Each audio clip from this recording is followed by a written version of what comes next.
Vous êtes chez Tartampion, salut à tous, et voici un ouvre ta boîte sur le jeu Medieval Pong. C'est parti, on regarde qu'est-ce qu'il y a à l'intérieur de cette boîte. On ouvre.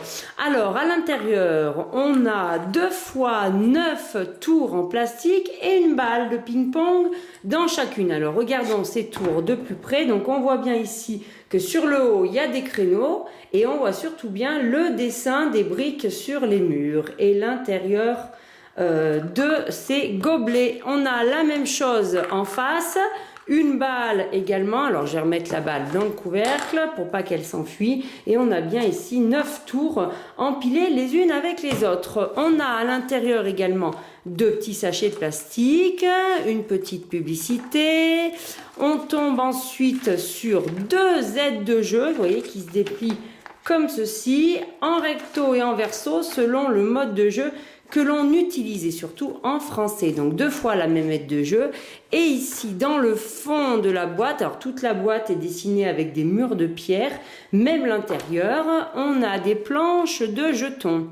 Alors voici les différents personnages. Recto verso, c'est la même chose. Voilà. Qu'est-ce qu'on a ici? On a ici un dragon. Voilà.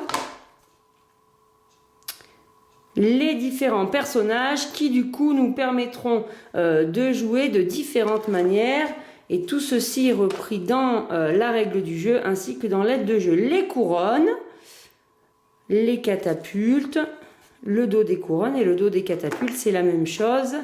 Et ici les chevaliers et ceux qui s'endorment un peu plus, c'est les archers. Alors on va tout remettre comme ceci. Jetons un œil également à la règle du jeu qui du coup reprend bien le contenu de la boîte, le but du jeu qui est rédigé en 2 lignes, la mise en place et des petites règles à lire, tout illustré. C'est surtout bien les explications de tous les pouvoirs. Et bien voilà, chers amis, le contenu de la boîte du jeu Medieval Pong. Il va falloir lire les règles et surtout y jouer. En attendant, je vous dis, amusez-vous bien.